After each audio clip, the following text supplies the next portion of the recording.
এইরকম দেখায় আপনাদের খোঁজ নেন। আমি যদি না বলি এখান থেকে বাইরে যেতে পারবেন না স্যার, মাথায় রাখেন।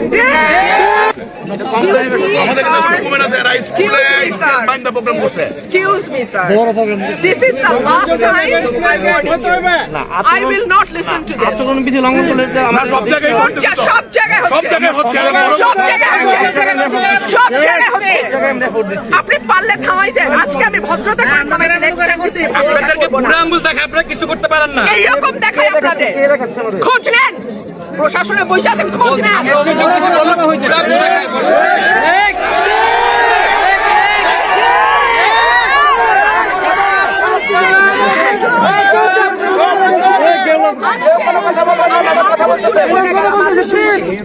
ভবিষ্যতে শুনবো না।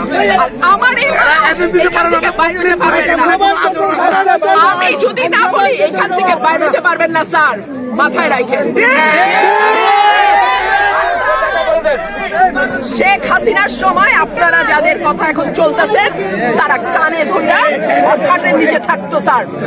আমি রুমিন ফারহানা, কোনো দল লাগে না আমার। আমি তো স্টেজ করা নিষেধ, ওটা স্টেজ না, একটাই চেয়ার ছিল, বসছিল যাতে আমাকে দেখা যায়। কোনো ব্যানার ছিল না, কিছু ছিল না। সামনে কাঠের চেয়ার গুলো, প্লাস্টিকের চেয়ার গুলো।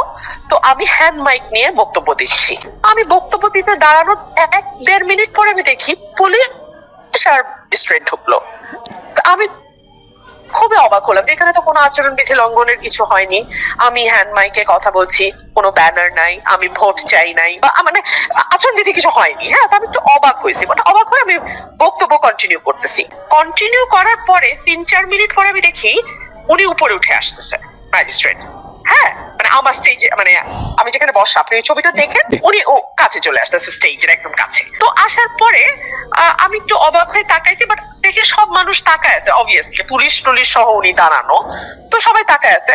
তারপর আমি দ্রুত বক্তব্য শেষ করছি আর বলছি যে ইলেকশনের নিয়ম আছে, হয়তো কোনো একটা কিছু ব্যত্যয় হয়েছে, আমাদের ম্যাজিস্ট্রেট সাহেব এসেছেন, দেখি কি হয়।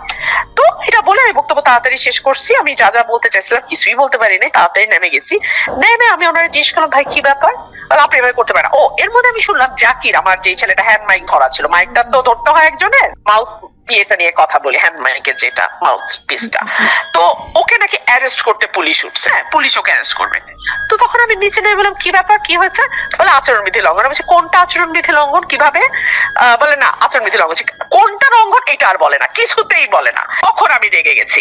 আমি বললাম যে আমার প্রতিপক্ষ, আমি কোনো নাম নেই নাই, আমি বলছি আমার প্রতিপক্ষ, তারা মিটিং করছে একটার পর একটা,